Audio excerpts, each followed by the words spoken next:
करने का लगे, सॉरी पेज 138, पेज 138,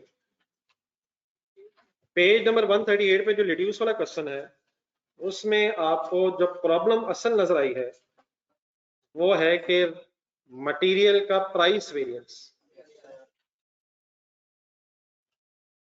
फॉर्मूला है क्या मटेरियल प्राइस वेरिएंस?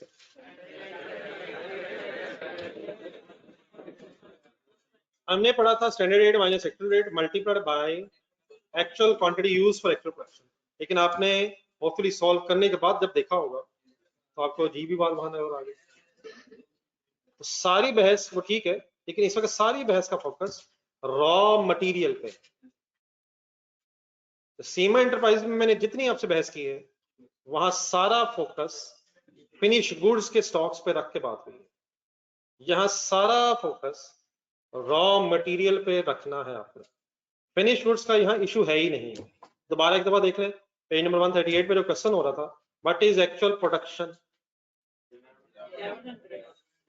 और 1100 units he made and sold, तो फिनिश गुड स्टॉक की बहस नहीं। अब जो बात हुई है वो क्या है, कंसंट्रेट करना अपना पूरा। रॉ मटेरियल के स्टॉक्स अगर बच जाएं तो देन होना क्या है, पेज नंबर 105 पे है। अब जो मैंने बात करनी है वो लिखी हुई है, उधर आपको हेल्प ले लेता है। 138 पे क्वेश्चन है जिसमें ये प्रॉब्लम आया, लेकिन मैं वो प्रॉब्लम रिजॉल्व करने के लिए आपको किस पेज पे लेके आ रहा हूँ, page number 105।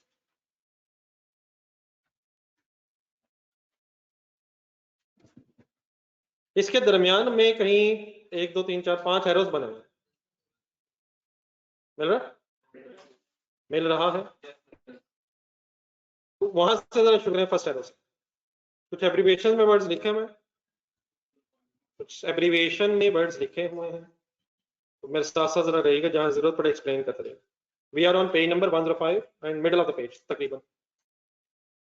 Actual quantity purchased actual quantity use के बराबर होगी unless there is some stock left of raw material. Manufacturing business की सारी स्टोरी है। रॉ मटेरियल आप खरीद के इस्तेमाल करते हैं, अगर स्टॉक्स नहीं बचे तो क्या जितना खरीदा होगा उतना ही इस्तेमाल हो गया होगा? तो उस केस में एक्चुअल क्वांटिटी परचेज कहें यूज कहें बात एक ही हो जाए, फर्क नहीं पड़ता। क्या किसके बराबर ही हो जाएगा अगर क्या ना हो तो। मायूसी खत्म कर दे सर।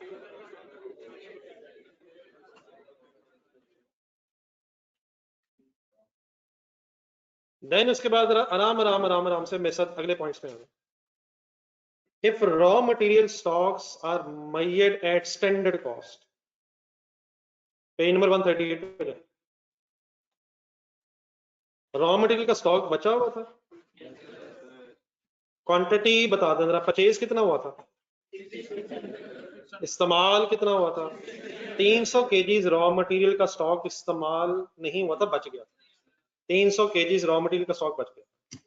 क्वेश्चन के एंड में जाए, रिक्वायरमेंट्स ऊपर पेज 138, जब मैं कहूंगा वापस आइए। Company uses marginal costing and values all inventory. पहले तो ये ऑल इन्वेंट्री में डेफिनेटली रॉ मटेरियल भी कवर होता है, वर्क इन प्रोसेस भी कवर होता है, फिनिश गुड्स भी कवर होती है। लेकिन इस क्वेश्चन में ना वर्क इन प्रोसेस है ना फिनिश गुड्स है, तो रॉ मटेरियल भी यहाँ कवर्ड है। और वर्ड आगे पूरा करें, किस पे मेजर होना है, स्टैंडर्ड कॉस्ट। एग्जामिनर की ख्वाहिश थी कि रॉ मटेरियल के स्टॉक्स को आपने मेजर करना है स्टैंडर्ड कॉस्ट पे। इन अदर वर्ड्स, जब आपने एक्चुअल प्रॉफिट निकाला होगा, हिम्मत जवानो हिम्मत हिम्मत, अगर आपने ये क्वेश्चन सही सॉल्व किया आंसर देखे बगैर, तो आपने 2 काम किए होंगे और आप खुश भी हुए होंगे। नंबर 1, एक्चुअल प्रॉफिट निकालते हुए आपने एक्चुअल प्रॉफिट निकालते हुए रॉ मटेरियल के स्टॉक को एक्चुअल पे मेजर किया होगा, और प्राइस वेरिएंस कैलकुलेट करते हुए आपने एक्चुअल क्वांटिटी यूज ली होगी, और रिकंसिलिएशन बना के आपने अल्हम्दुलिल्लाह भी कहा होगा। तो आपने बिल्कुल ठीक किया, क्योंकि जो आपको पता था आपने उसके मुताबिक किया। अगर आपने आंसर देखे बगैर मैक्सिमम काम करने की कोशिश की होगी तो ये क्वेश्चन अटेम्प्ट होता ही चला जा रहा होगा। ये गरीब रुका ही कहीं नहीं होगा। लेकिन आपने जो काम किया होगा वो ये किया होगा कि जब आप रॉ मटेरियल कंज्यूम निकाल रहे होंगे तो आपने परचेजेस में से 300 केजीज की एक्चुअल कॉस्ट बनती होगी वो माइनस कर दी होगी। Purchase cost divide by 6600 units multiply by 300, आपने अकॉर्डिंगली प्रॉफिट निकाल लिया। और फिर जब आपने इसे सॉल्व किया होगा वेरिएंसेस के एंगल से तो आपने प्राइस वेरिएंस कैलकुलेट करते हुए एक्चुअल क्वांटिटी यूज ली, अकॉर्डिंगली आपका वेरिएंस आ गया। फिर आपको याद आया रिकंसिलिएशन भी बनानी है, आपने रिकंसिलिएशन बनाई, बनाते चले गए अल्हम्दुलिल्लाह वो मैच भी हो गई। फिर आपने सिर्फ एंड में चेक करना असल में होता है कि क्या जो बुक के आंसर है वो ठीक है ही नहीं। तो जब आप वहां पहुंचे ये चेक करने के लिए तो आपको पता चला ये गलत लग रहा है, तो वो टेंशन आपकी जो इस वक्त हुई भी है ज़हन में वो मैं रिजॉल्व करने की कोशिश कर रहा हूँ। अगर क्वेश्चन साइलेंट होता regarding the measurement of stock, वापस आखिरी लाइन, अगर question is silent regarding the measurement of stock तो हर स्टॉक को आप हमेशा कैसे मेजर करेंगे?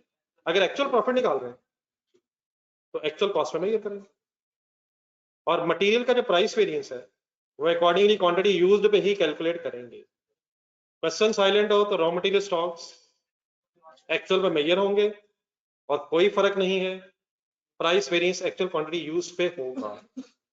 डन है सर? डन है सर। लेकिन आखिरी लाइन में क्वेश्चन में लिखा हुआ था कि stocks are to be measured at standard cost. Examiner की अगर इस ख्वाहिश पे सवाल में पूरा किया जाए तो स्टैंडर्ड कॉस्ट पे अगर स्टॉक को मेजर करेंगे आप प्रॉफिट निकालते हुए तो डेफिनेटली फिगर्स में वेरिएशन आ जाएगी। लेकिन प्लीज इस वक्त फिनिश गुड्स की बहस नहीं हो रही, सीमा इंटरप्राइजेस नहीं, मेरा सारा फोकस इस वक्त किस पे है? रॉ मटेरियल का स्टॉक अगर आप स्टैंडर्ड में मेजर करेंगे तो उस केस में जो अपनी चीज याद रखनी वो क्या है? वापस 105 पे है। ये जो मैं आपके सामने बोलते बोलते कुछ अपनी खुशफहमी का इजहार किया है कि जब आप खुद कर रहे थे तो ये किया था, फिर वो किया था और वो किया था, क्या मैं कुछ ज्यादा ही खुशफहमी की तरफ तो नहीं मैं जा रहा? ये आवाज कहाँ से? जहां जहां मैं देख रहा हूँ वहां तो अजीब ही जेस्चर्स है, आवाज कहाँ से आती है? लगता है पुरानी आवाजें जो है कहीं रिकॉर्ड हुई नहीं है। इसका जवाब बनता यही है। आई होप कि आप सब लोग यही कहना चाह रहे हैं, लेकिन जरा ठंड महसूस हो रही है इसकी आप बोल के, ये नहीं चाह रहा कि अल्फाज फ्रीज हो जाए। मैं किस कॉन्टेक्स्ट में बात करने लगा हूं? Second point on page number 105। You just have to consider now यार, बात शायद सारी हो गई। If raw materials are measured at underline standard cost,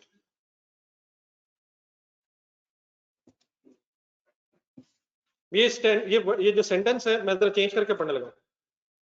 if raw material stocks are measured at actual cost then material price variance is calculated by using actual quantity used. And what is the only new thing जो आपने यहां से onward का भी याद रखनी है? अगर एग्जामिनर कहे कि स्टॉक्स ऑफ रॉ मटेरियल भी स्टैंडर्ड कॉस्ट में मेजर होने हैं तो देन किसकी जगह बस आपने क्या कर लेना है? अगर raw material stocks are measured at standard cost तो किसकी जगह क्या कर लेना है? एक्चुअल क्वांटिटी यूज्ड की जगह एक्चुअल क्वांटिटी परचेज करते हैं। बात मैं एक मिनट पूरी कर लूं। If however raw material stocks are measured at actual cost, then price variance should be calculated by using actual quantity used. Done हो गया सेंटेंस? आखिरी मसला ये आएगा, एक नेक्स्ट एरो छोड़ के लास्ट में है। If nothing is mentioned, nothing is mentioned का मतलब सवाल में नहीं बताया हुआ कि स्टॉक्स को कैसे मेजर करना है, तो डेफिनेटली एक्चुअल प्रॉफिट निकालते हुए actual stocks should be measured at actual, और देयरफॉर मेरी तरफ देखें आप रॉ मटेरियल प्राइस वेरिएंस कैसे कैलकुलेट करेंगे?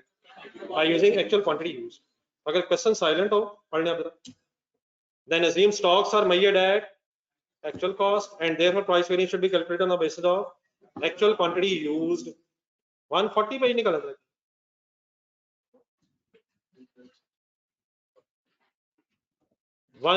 पेज पे रिक्वायरमेंट बी में एक क्वेश्चन मार्क लगा हुआ है।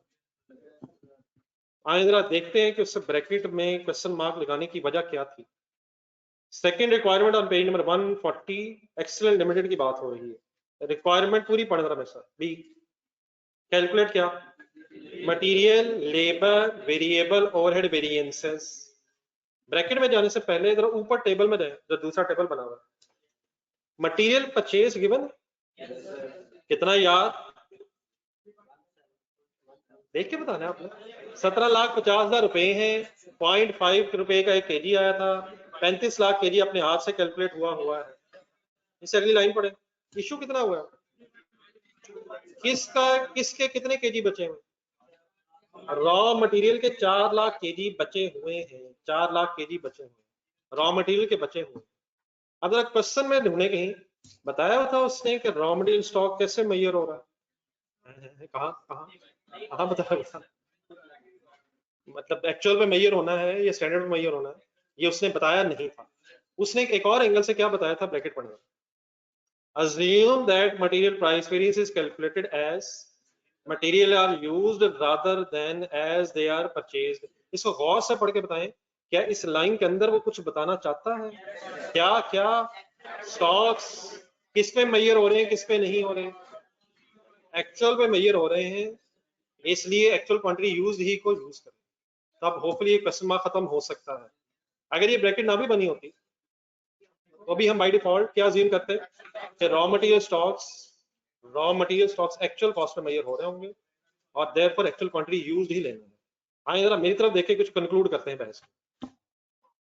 अगर हमें नहीं पता तो क्या किसके बराबर ही होगा, एक्चुअल क्वांटिटी परचेज और यूज बराबर ही होगी, देयरफॉर ये बहस नहीं। अगर स्टॉक्स बचे हैं, रॉ मटेरियल के स्टॉक्स बचे हैं और क्वेश्चन में इंफॉर्मेशन नहीं है, तो बी अज्यूम के एक्चुअल कॉस्ट पे रॉ मटेरियल स्टॉक मेजर हो रहा होगा and therefore price variance should be calculated by using actual quantity used. लेकिन अगर क्वेश्चन में लिखा हो कि स्टैंडर्ड कॉस्ट पे मेजर हो रहा है, तो देन आप एक्चुअल क्वांटिटी यूज की जगह एक्चुअल क्वांटिटी परचेज ले लेंगे और बात खत्म हो। ये सारी बात जो मैंने सीमा एंटरप्राइजेज की बात की है, ये रॉ मटेरियल्स की है। आइए जरा ट्राई करते हैं कि थोड़ी देर पहले जो सीमा एंटरप्राइज में फिनिश गुड्स की बातें हुई थी वो क्या हुई थी। रेडी सर, बगैर बगैर देखे जरा सोचते हैं। अगर फिनिश गुड्स का स्टॉक हो और वह स्टैंडर्ड प्रोडक्शन कॉस्ट पे मेजर हो रहा हो, अब मैंने जानबूझ के एक एक्स्ट्रा वर्ड बीच में लगाया, प्रोडक्शन कॉस्ट, क्योंकि मैं फिनिश गुड्स की बात कर रहा हूँ। फिनिश गुड्स की कॉस्ट में मटेरियल ने भी आना है, लेबर ने भी आना है, ओवरहेड्स ने भी आना है। अब overheads depending upon the situation कि मार्जिनल कॉस्टिंग या एब्जॉर्प्शन कॉस्टिंग है, तो मार्जिनल प्रोडक्शन कॉस्ट भी हो सकती है और एब्जॉर्प्शन प्रोडक्शन कॉस्ट भी हो सकती है। तो क्लोजिंग फिनिश गुड्स अगर स्टैंडर्ड प्रोडक्शन कॉस्ट पे मेजर होंगी तो किसी वेरिएंस में कोई चेंज नहीं है। अभी थोड़ी देर पहले तो मैंने कहा था मटेरियल के प्राइस वेरिएंस में चेंज है, और रॉ मटेरियल के स्टॉक अगर बचे हों तो फिर बहस है। फिनिश गुड्स का अगर स्टॉक बचा है और वह स्टैंडर्ड पे मेजर हो रहा है तो किसी वेरिएंस में कोई इशू नहीं है और रिकंसिलिएशन में भी किसी स्टॉक ने नहीं आना। लेकिन अगर फिनिश गुड्स का स्टॉक एक्चुअल पे मेजर हो रहा हो तो वंस अगेन वेरिएंसेस में कोई इशू नहीं आना। सिर्फ कहां जाके इशू आना है, रिकंसिलिएशन बनाते हुए एंड में जाके स्टॉक्स की एडजस्टमेंट होनी है। अब मेरी बात कुछ हजम हो रही है। बेहतर यही होगा कि आज जरा आधा को घंटा दोबारा इस लिटियूज को भी और सीमा एंटरप्राइज को जरा इस एंगल से पहले दे दिया जाए, और फिर पेज नंबर 187 पे जो क्वेश्चन है उसने इजीली अटेम्प्ट हो जाना, आधे घंटे का मैक्सिमम क्वेश्चन है। तो पहले किस एंगल से फाइनल कर लिया जाए, लिटियूज को और सीमा को रॉ मटेरियल और फिनिश गुड्स के स्टॉक्स के एंगल से जरा फाइनल कर लिया जाए, और देन मेरा ख्याल है फिर 187 पे जाए। आपने जो सॉल्व किया है without looking at the answer, वो किस केस में सॉल्व हुआ है, actual raw material is measured at actual cost. लेकिन एक दफा जरा दोबारा वर्किंग करके देख लीजिएगा बेस्ड ऑन दिस क्वेश्चन, कहां चेंज आएगा आपको। प्रॉफिट की वर्किंग में जब स्टॉक ले रहे हैं तो रादर देन कि आप एक्चुअल कॉस्ट निकालें, आप स्टैंडर्ड रॉ मटेरियल कॉस्ट ढूंढ देंगे सवाल में मुझे। हिम्मत सिर्फ और या लेबर ओवरहेड्स भी जमा होगा,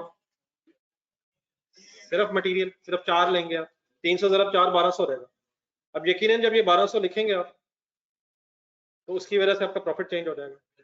लेकिन जब आप वेरिएंसेस में आएंगे तो प्राइस वेरिएंस को किसकी बजाय कैलकुलेट कर लेंगे, यूज की जगह परचेज की जगह, और कुछ भी नहीं होना इंशाल्लाह, वो भी मैच हो जाएगा।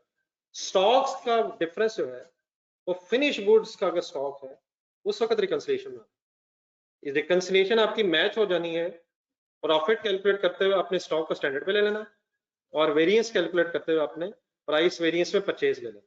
इस रिकंसिलिएशन में और कुछ नहीं करना पड़ना, इंशाल्लाह इससे भी मैच होगा। लेकिन ये जरा मेरे ख्याल आपको अब करके देख लेना चाहिए, ठीक है। क्या मैं ज्यादा जज्बाती तो नहीं हो रहा ये कह के कि ये कर लें और वो कर लें, टाइम निकाल लें, मेरे ख्याल है इंडिविजुअली करके देखें ताकि ये बात सही तरह क्लियर हो जाए। तो लेट्यूस है और कौन सा सीमा इंटरप्राइजेस है, थोड़ा सा इन्हें रिवाइज कर लें, लेकिन जहन में रखें लेट्यूस में कौन सा स्टॉक का इशू आया है, रॉ मटेरियल का, सीमा इंटरप्राइजेस में